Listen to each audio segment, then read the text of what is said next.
നമസ്കാരം.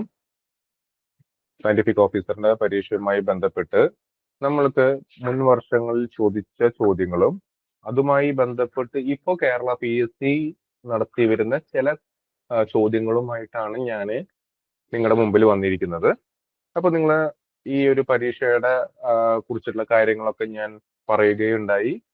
ഏത് ആൾക്കാർക്കാണ് അപ്ലൈ ചെയ്യാൻ പറ്റുന്നത്, എത്ര വയസ്സാണ്, ആ വയസ്സിന്റെ ഏജിന്റെ കാര്യം ഞാൻ പറഞ്ഞിരുന്നു. അവസാനം ഒരു ചാൻസ് ആണ്. ഓക്കെ, കിട്ടിയ ഒരു ചാൻസ് അവസരം നമ്മൾ നല്ലോണം പ്രയോജനപ്പെടുത്തണം. അതുകൊണ്ട് നിങ്ങൾ ഈ പരീക്ഷയ്ക്ക് വേണ്ടി നന്നായിട്ട് പ്രിപ്പയർ ചെയ്യണം. ആ പ്രിപ്പയർ ചെയ്യാൻ വേണ്ടിയിട്ട് ഈ കോഴ്സിന് വേണ്ടിയിട്ടുള്ള എല്ലാ പിന്തുണയും, അതേപോലെ ഈ കോഴ്സിന് വേണ്ടി ഹാൻഡിൽ ചെയ്യാൻ വേണ്ടിയിട്ട് പ്രഗത്ഭരായിട്ടുള്ള അധ്യാപകർ റെഡി ആയിട്ട് നിങ്ങൾക്ക് മുമ്പിൽ വരും. ക്ലാസ്സുകൾ നയിക്കും. നിങ്ങളുടെ എല്ലാ പ്രശ്നങ്ങൾക്കും നമ്മളൊരു പിന്തുണയും നിങ്ങൾക്ക് നമ്മൾ വാഗ്ദാനം ചെയ്യാണ്. അതേപോലെ തന്നെ ഞാൻ ഇതിന്റെ 2 ക്വസ്റ്റ്യൻസ് ഞാൻ നിങ്ങൾക്ക് ചെയ്യാണ്. ഓക്കെ ഓക്കെ നിങ്ങളിപ്പോ കുറച്ച് കാലമായിട്ട് ഇപ്പൊ എല്ലാ PSC ഇപ്പൊ 2014 PSC നടത്ത പരീക്ഷ തൊട്ടിട്ട് അങ്ങോട്ട് നോക്കുകയാണെങ്കിൽ, അതായത് നമ്മുടെ ഈ ലൈഫ് സയൻസ് സബ്ജക്റ്റുമായിട്ട് ബന്ധപ്പെട്ടിട്ട് ഒരുപാട് ക്വസ്റ്റ്യൻസ് ഒക്കെ നിങ്ങൾ ചെയ്തിട്ടുണ്ടാവും. പക്ഷെ ഏറ്റവും ഇപ്പൊ വളരെ കോമൺ ആയിട്ട് PSCക്ക് ഏറ്റവും ഇഷ്ടപ്പെട്ട ഒരു ക്വസ്റ്റ്യൻ ആണ് സ്റ്റഫൈലോകോക്കസ് ഓറിയസ് എന്ന് പറയുന്ന ഒരാൾ. ഓക്കെ, ഇറ്റ് ഈസ് ഒരു ബാക്ടീരിയ ആണ്. സ്റ്റഫൈലോകോക്കസ് എന്ന് പറയുന്ന മൈക്രോബയോളജിക്കാർക്ക് അറിയാം. അതേപോലെ തന്നെ ഇപ്പൊ ബയോകെമിസ്ട്രി പഠിക്കുന്ന ആൾക്കാർക്കും അതേപോലെ MLT-കാർക്കും ഒക്കെ ഒരുപാട് അറിയും. കാരണം അവരുടെ ഒരു സബ്ജക്റ്റ് ആയിട്ട് മൈക്രോബയോളജി അല്ലെങ്കിൽ ഈ ഡിസീസുമായിട്ട് ബന്ധപ്പെട്ട് ഒരുപാട് കാര്യങ്ങൾ അവരും പഠിക്കുന്നുണ്ട്. ഓക്കെ, ഇപ്പൊ നിങ്ങൾ റീസെന്റ് ആയിട്ട് ഫുഡ് സേഫ്റ്റി ഓഫീസർ എന്ന് പറഞ്ഞ സബ്ജക്റ്റിന് ചോദിച്ചിരിക്കുന്ന ഒരു ചോദ്യമാണ് സ്റ്റഫൈലോകോക്കസ് ഓറിയസിനെ കുറിച്ചിട്ട്. ഓക്കെ, സ്റ്റഫൈലോകോക്കസ് ഓറിയസ് എന്ന് പറയുന്നത് നിങ്ങൾക്ക് എല്ലാവർക്കും അറിയാം. ഓക്കെ, ആദ്യമായിട്ടാണ് ഏറ്റവും മെയിൻ ആയിട്ടുള്ള ഒരു ചോദ്യമാണ് സ്റ്റഫൈലോകോക്കസ് എന്താണ് എന്നുള്ളത്. ഇതൊരു ബാക്ടീരിയ ആണ്. എല്ലാ ബാക്ടീരിയയ്ക്കും അതിന്റെ വാട്ടർ ആക്ടിവിറ്റി എന്ന് പറയുന്നത് 0.9 ആണെങ്കിൽ സ്റ്റെഫിലോകോക്കസ് ഓറിയസിന് മാത്രം ഒരു പ്രത്യേകതയുണ്ട്. എക്സെപ്റ്റ് വാട്ടർ ആക്ടിവിറ്റി, സ്റ്റെഫിലോകോക്കസിന്റെ വാട്ടർ ആക്ടിവിറ്റി എന്ന് പറയുന്നത് 0.85 ആണ്. ഓക്കെ, ഒരുപാട് പരീക്ഷയ്ക്ക് ഇപ്പൊ അത് ചോദിക്കുന്നുണ്ട്. ഓക്കെ, ഒരുപാട് പരീക്ഷയ്ക്ക് അത് ചോദിക്കുന്നുണ്ട്. ഓക്കെ, സ്റ്റെഫിലോകോക്കസ് ഓറിയസ് എന്ന് പറയുന്നത്. ഇനിയിപ്പോ രണ്ട് ചോദ്യങ്ങളാണ് സ്റ്റെഫിലോകോക്കസ് ഓറിയസുമായിട്ട് ബന്ധപ്പെട്ടിട്ട് ഞാൻ നിങ്ങൾക്ക് ഒന്ന് പരിചയപ്പെടുത്തി തരുന്നത്. ഇപ്പോ നമുക്ക് ഒരു ഡയറക്റ്റ് ക്വസ്റ്റ്യൻ ചോദിക്കുകയാണെങ്കിൽ ആ ക്വസ്റ്റ്യൻ നമുക്ക് ആൻസർ ചെയ്യാൻ പറ്റിയാലും നിങ്ങൾക്ക് ലോട്ടറി അടിച്ച പോലെയാണ്. നേരെ ഒരു മാർക്ക് കിട്ടുകയാണ്. നമ്മൾ വായിച്ചെടുക്കുമ്പോൾ ഒരുപാട് ടൈം പോവും. അപ്പൊ നമുക്ക് ഡയറക്റ്റ് ഒരു ക്വസ്റ്റ്യൻ ഒക്കെ ചോദിക്കുകയാണെങ്കിൽ പെട്ടെന്ന് എഴുതാം നമ്മൾക്ക്. അങ്ങനെ ഒരുപാട് ക്വസ്റ്റ്യൻസ് നമ്മൾ വർക്ക്ഔട്ട് ചെയ്യാനും നിങ്ങളെ സഹായിക്കും. അതേപോലെ തന്നെ ഈ ക്വസ്റ്റ്യൻസുമായിട്ട് ബന്ധപ്പെട്ടിട്ട് എന്തെങ്കിലും ഇപ്പോൾ സ്റ്റേറ്റ്മെന്റ് ടൈപ്സ് ക്വസ്റ്റ്യൻസ് ആണെങ്കിലും അതിനെ കുറിച്ചിട്ടുള്ള വിശദമായിട്ടുള്ള നമ്മളൊരു കാര്യങ്ങളൊക്കെ നിങ്ങളുമായിട്ട് ഷെയർ ചെയ്യും. നിങ്ങളെ കൊണ്ട് തന്നെ ഒരുപാട് ക്വസ്റ്റ്യൻസ് ചെയ്യിപ്പിക്കും. അങ്ങനെയുള്ള എല്ലാ പിന്തുണയും നമ്മൾ നൽകും. ഇപ്പൊ ഞാൻ നിങ്ങളടുത്ത് പരിചയപ്പെടുത്തുന്ന സ്റ്റെഫൈലോകോക്കസ് ഓറിയസ്. ഞാൻ ആദ്യമേ തന്നെ പറഞ്ഞു ഇതൊരു ബാക്ടീരിയ ആണ്. എല്ലാ ബാക്ടീരിയക്കും വാട്ടർ ആക്ടിവിറ്റി 0.9 ആണെന്ന് പറഞ്ഞു. പക്ഷെ സ്റ്റെഫൈലോകോക്കസിന് മാത്രം അവരുടെ വാട്ടർ ആക്ടിവിറ്റി 0.85 ആണെന്ന് പറഞ്ഞു. അതിന് ആദ്യത്തെ ഒരു പോയിന്റ് ആയിട്ട് നിങ്ങൾ കണക്കാക്കുക.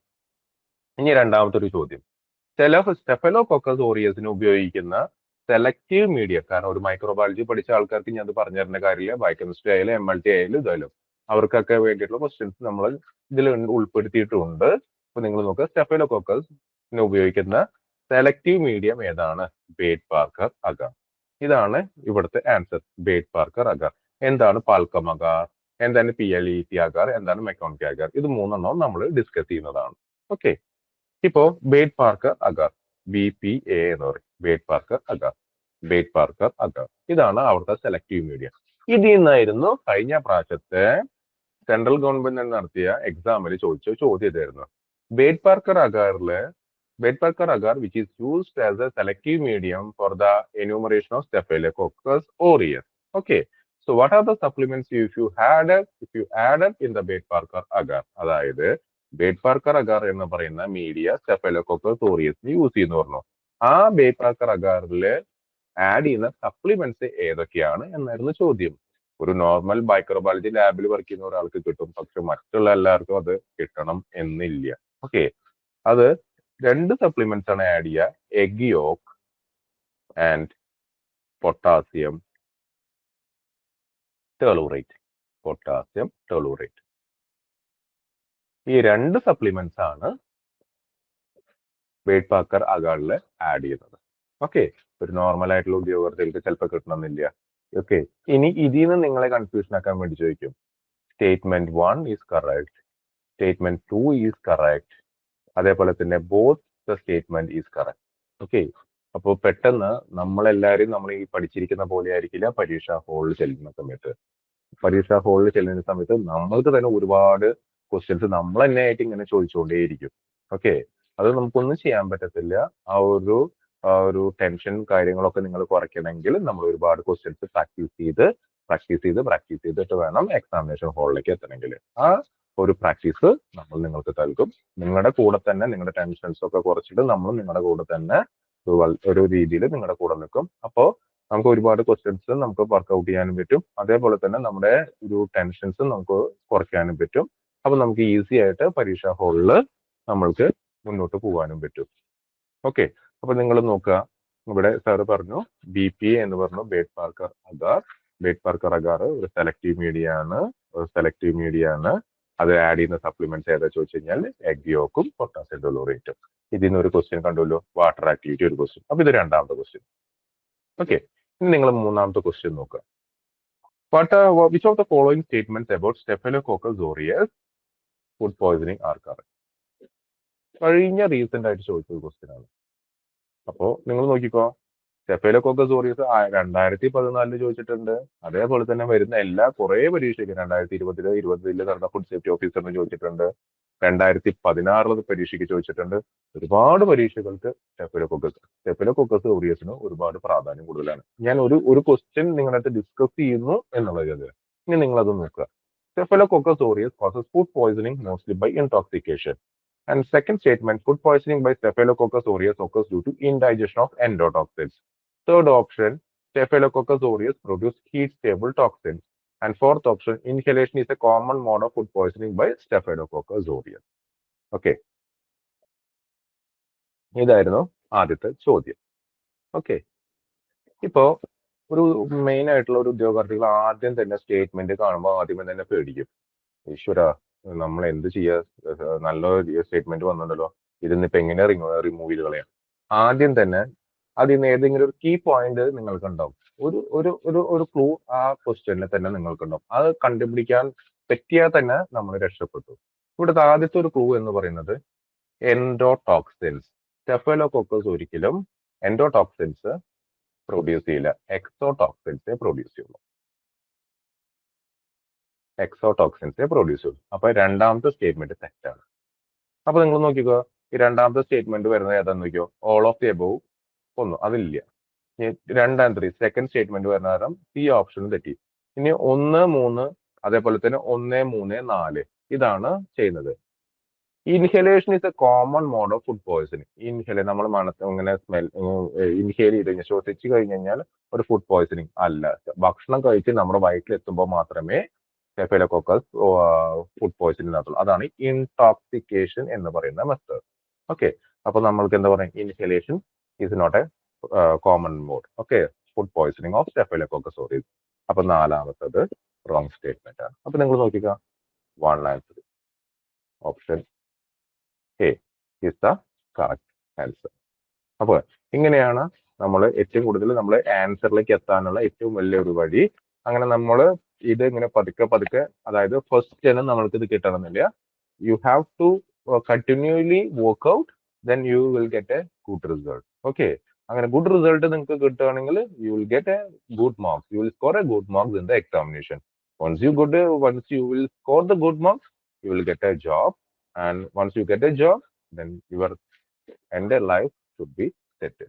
ഓക്കെ, അപ്പൊ എല്ലാവർക്കും ജോലിയും വേണം, അതേപോലെ തന്നെ നമ്മുടെ കാര്യങ്ങളെല്ലാം നടക്കുകയും വേണം കേട്ടോ. അപ്പൊ അതുകൊണ്ട് ഈ പരീക്ഷയ്ക്ക് തയ്യാറെടുക്കുന്ന എല്ലാ ഉദ്യോഗാർത്ഥികളും നമ്മളെ വിശ്വസിച്ച്, നമ്മുടെ മാനിഫോൾഡിനെ വിശ്വസിച്ച് നമ്മുടെ കൂടെ നിൽക്കുക. ഞങ്ങൾ എല്ലാവിധ പിന്തുണയും നിങ്ങൾക്ക് നൽകുന്നതാണ്. ഇനി നിങ്ങൾ നോക്കുക, ഇപ്പൊ ഒരു ചോദിച്ച ചോദ്യമാണ്, what is the colour of qualities of staphylococcus aureus on nutrient agar? ഏത് കളറാണ് എന്നാണ് ചോദിച്ചിരിക്കുന്നത്. ന്യൂട്രിയന്റ് അഗാർ ഞാൻ പറഞ്ഞു സെലക്റ്റീവ് മീഡിയം. സ്റ്റെഫലോകോക്കസിന് ഉപയോഗിക്കുന്ന സെലക്റ്റീവ് മീഡിയമാണ് BPA. BPA എന്ന് പറയുന്നത് ഗ്രേ അല്ലെങ്കിൽ ബ്ലാക്ക് കോളനീസ് ആണ് കിട്ടുന്നത്. നമുക്ക് കാണാൻ പറ്റുന്നത്. പക്ഷെ ന്യൂട്രിയന്റ് അഗാർ എന്ന് പറയുന്നത് വേറൊരു മീഡിയ ആണ്, അതൊരു കോമൺ മീഡിയ ആണ്. ആ ന്യൂട്രിയൻ അഗാറിൽ സ്റ്റെഫലോകോക്കസിന്റെ കളർ എന്ന് പറയുന്നത് യെല്ലോ ആണ്. ഒരു ഉദ്യോഗാർത്ഥികൾക്ക് പെട്ടെന്ന് കണ്ടുപിടിക്കാൻ പറ്റത്തില്ല.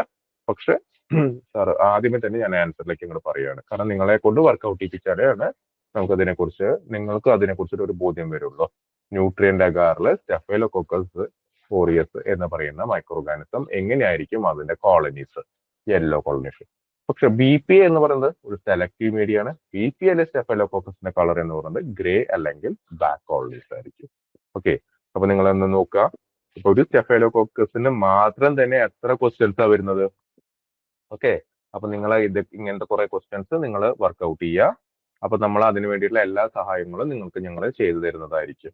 ഓക്കെ, ഇനി ഞാൻ എന്താ പറയാ, ഇപ്പൊ കുറച്ച് ദിവസമായിട്ട് 2-3 പരീക്ഷകളിൽ ഞാൻ കണ്ടിരിക്കുന്ന വേറൊരു ക്വസ്റ്റ്യൻ ആയിരുന്നു കണ്ടിരിക്കുന്നത്. Lower retention factor in thin layer chromatography. Lower retention factor in thin layer chromatography. അപ്പൊ എന്താ നമുക്ക് എന്താണ് റിട്ടൻഷൻ ഫാക്ടർ എന്താണെന്ന് അറിയണം, തിൻ ലെയർ ക്രോമാറ്റോഗ്രാഫി എന്താണെന്ന് അറിയണം, ക്രോമാറ്റോഗ്രാഫി എന്താണെന്ന് അറിയണം. ഇപ്പൊ ഒരുപാട് ക്വസ്റ്റ്യൻസ് ആണ് അതിൽ കൂടെ കടന്നു പോയിരിക്കുന്നത്. ഓക്കെ, ഇപ്പോ ഇപ്പൊ ഈ റീസെന്റ് ആയിട്ട് ചോദിച്ച ചോദ്യം, lower retention factor in thin layer chromatography indicate. Lower retention factor ആണെങ്കിൽ അതിലുള്ള പൊളാരിറ്റി ഓഫ് സൊല്യൂട്ട് ഹയർ ആയിരിക്കും. ലോ റിട്ടൻഷൻ ഫാക്ടർ ആണെങ്കിൽ തിൻ ലെയർ ക്രോമാറ്റോഗ്രാഫിയിൽ ആണെങ്കിൽ അതിന്റെ പോളാരിറ്റി ഹയർ ആയിരിക്കും. ഓക്കെ, പോളാരിറ്റി ഹൈ ആയിരിക്കും. നമ്മുടെ കൂടെ കൂടുക. നമ്മൾ ഇതിനെ കുറിച്ചുള്ള എല്ലാ ക്ലാസ്സുകളും പറഞ്ഞുതരും. കഴിഞ്ഞ പ്രാവശ്യം ചോദിച്ച ഫുഡ് അനലിസ്റ്റ് എക്സാമിന് അതേപോലെ തന്നെ കേരളത്തിന് പുറത്ത് നടന്ന പരീക്ഷകളിലൊക്കെ ചോദിച്ച വേറൊരു ക്വസ്റ്റ്യൻ ആയിരുന്നു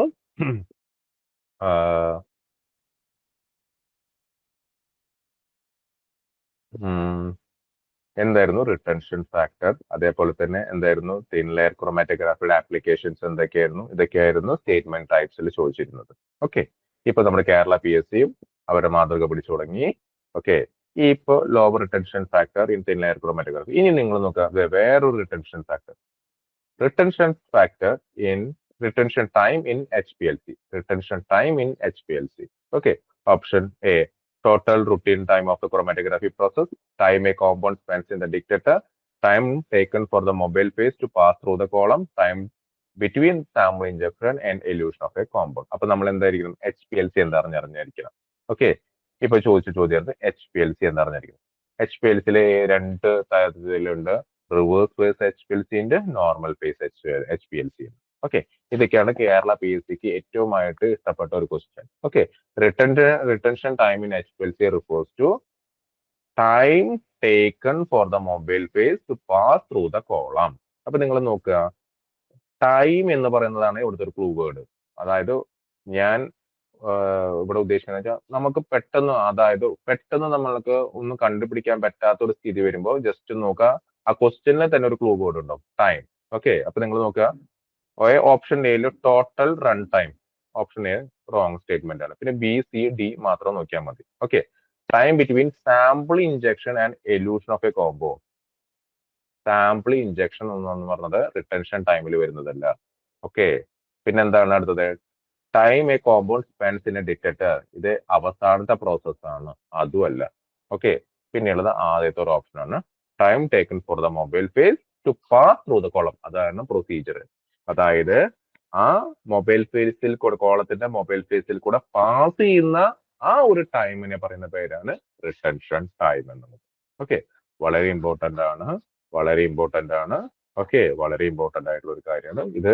റീസെന്റ് ആയിട്ട് ബയോകെമിസ്ട്രിയുടെ ഒരുപാട് പരീക്ഷകൾക്ക് ചോദിക്കുന്ന ഒരു ചോദ്യമാണ് HPLC-നെ കുറിച്ചിട്ട്.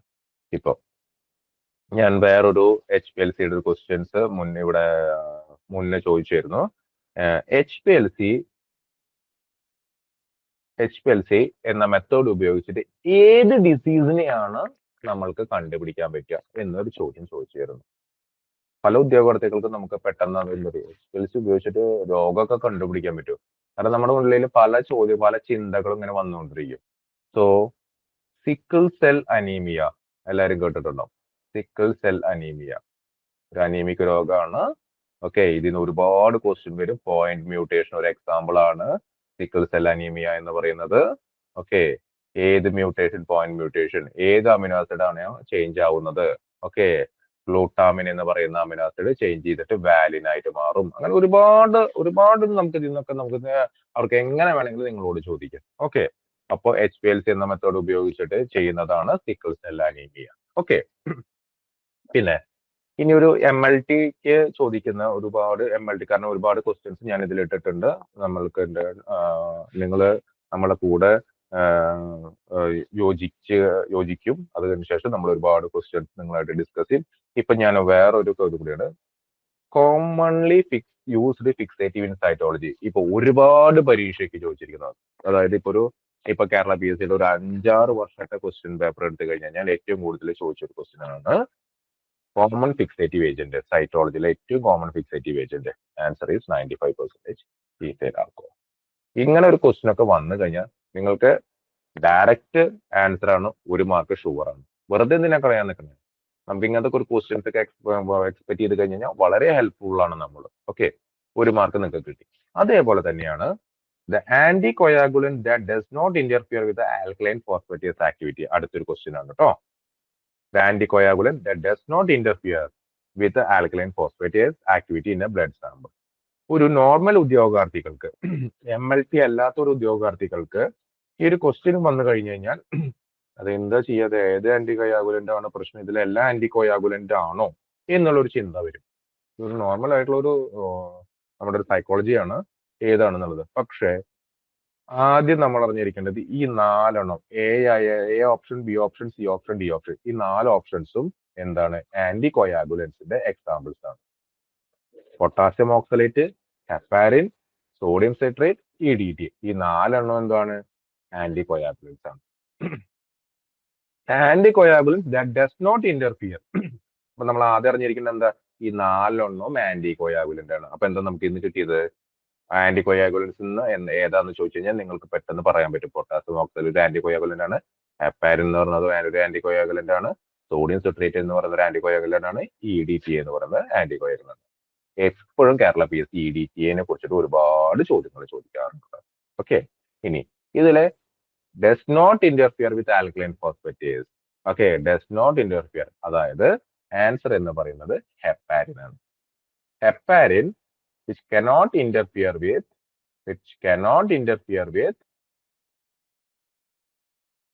alkaline phosphatase. ഇനി ഇതിന്ന് വേറെ ചോദ്യം ചോദിക്കാം. ആൽക്കലൈൻ ഫോസ്ഫേറ്റേസ് എൻസൈം എവിടെയാണ് നമ്മൾ മുമ്പ് എവിടെ കാണുന്നത് ചോദിച്ചു കഴിഞ്ഞാൽ എന്താ നമുക്ക് പറയാം? എലൈസ എന്ന് പറഞ്ഞ ടെസ്റ്റ് നിങ്ങൾ കണ്ടിട്ടുണ്ടോ? എലൈസ ടെസ്റ്റ് കേട്ടിട്ടുണ്ടോ? എല്ലാ ആൾക്കാരും പഠിച്ചിട്ടുണ്ടോ എലൈസ ടെസ്റ്റ്? എലൈസ ടെസ്റ്റ് എന്തിനാ യൂസ് ചെയ്യുന്നത്? ടു ഡിറ്റക്ട് HIV കണ്ടുപിടിക്കാനുള്ള ഒരു ബയോകെമിക്കൽ ടെസ്റ്റ് ആണ് എലൈസ എന്ന് പറയുന്നത്. എലൈസയിൽ യൂസ് ചെയ്യുന്ന എൻസൈം ഏതാ ചോദിച്ചു കഴിഞ്ഞാൽ ആൽക്കലൈൻ ഫോസ്ഫേറ്റേസ്, അതേപോലെ തന്നെ ഫോസ്ഫറാഡിസ് പെറോക്സിഡേസ്. ഈ 2 എൻസൈം ഉണ്ട്. അപ്പൊ ഇതിൽ തന്നെ ഇപ്പൊ എത്ര ക്വസ്റ്റ്യൻ ആയി? ഓക്കെ, ഹെപ്പാരിൻ എന്ന് പറയുന്നത് ഇറ്റ്സ് എ കെമിക്കൽ റുട്ടീൻ ആയിട്ടുള്ള കാര്യങ്ങളിൽ മാത്രമാണ് ആന്റികോയാഗുലന്റ് ആക്ട് ചെയ്യുന്നത്, which is does not interfere with common enzyme. That means does not interfere with alkaline phosphatase activity. Okay, common ആയിട്ടുള്ള റുട്ടീൻ ആയിട്ടുള്ള കാര്യങ്ങളിൽ മാത്രമേ which act as an anticoagulant heparin. മറ്റുള്ള കാര്യത്തിലൊന്നും അയാള് അല്ലാണ്ട് ഇന്റർഫിയർ ചെയ്യത്തില്ല. So the answer is heparin. Okay, അതേപോലെ തന്നെ ഒരുപാട് ക്വസ്റ്റ്യൻസ് നമ്മൾക്ക് എവിടെയുണ്ട്, ചോദിച്ചതാണ്. Heparin is an anticoagulant, blood thinner that stops your blood from the forming blood clot. Okay, blood clot ഒക്കെ സ്റ്റോപ്പ് ചെയ്യാൻ വേണ്ടിയിട്ട് ഹെപ്പാരിൻ യൂസ് ചെയ്യും. ഇതൊക്കെ റുട്ടീൻ ആയിട്ടുള്ള കാര്യങ്ങളാണ് കേട്ടോ, റുട്ടീൻ ആയിട്ടുള്ള കാര്യങ്ങളാണ്. ഓക്കെ, അങ്ങനെ ഒരുപാട് ക്വസ്റ്റ്യൻസ് ഉണ്ട്. അങ്ങനെ ഒരുപാട് ക്വസ്റ്റ്യൻസ് നമ്മൾ നിങ്ങളുടെ ഭാഗത്ത് നിന്ന് വർക്ക്ഔട്ട് ചെയ്യും. എന്തെങ്കിലും നിങ്ങൾക്ക് ബുദ്ധിമുട്ട് വരികയാണെങ്കിൽ നിങ്ങളുടെ കൂടെ നിന്ന് നിങ്ങളെ കൈ പിടിച്ച് നമ്മൾ ഈ പരീക്ഷയുടെ ഒരു നല്ലൊരു കാര്യമാക്കി നമ്മൾ മാറ്റും. അതുകൊണ്ട് എല്ലാവരും ഈ ഒരു കോഴ്സിലോട്ട് നിങ്ങൾ ജോയിൻ ചെയ്യുക. ഈ കോഴ്സിൽ നിങ്ങൾക്ക് വേണ്ട എല്ലാ സഹായങ്ങളും ചെയ്യും, എല്ലാ മെറ്റീരിയൽസും നൽകും. ഒരുപാട് ക്വസ്റ്റ്യൻസ് നിങ്ങളെ കൊണ്ട് വർക്ക്ഔട്ട് ചെയ്യിപ്പിക്കും. പ്രഗത്ഭരായ അധ്യാപകർ നിങ്ങൾക്ക് ക്ലാസ് കൊടുക്കുകയും ചെയ്യും. ഓക്കെ, അപ്പോൾ ഇതിന്റെ വിശദാംശങ്ങൾ നമ്മുടെ ഇൻസ്റ്റിറ്റ്യൂട്ട് ആയിട്ടുള്ള മാനിഫോൾഡുമായിട്ട് നിങ്ങൾ ബന്ധപ്പെടുക. എന്ത് സംശയത്തിനും നമ്മൾ റെഡിയാണ്. നിങ്ങൾ നമ്മുടെ കൂടെ വന്നു കഴിഞ്ഞാൽ അതിനുള്ള റിസൾട്ടും നമ്മൾ നിങ്ങൾക്ക് പ്രോമിസ് ചെയ്യുന്നു. Anyway, Thank you so much. Wish you all the best for the successful exam. Okay, thank you.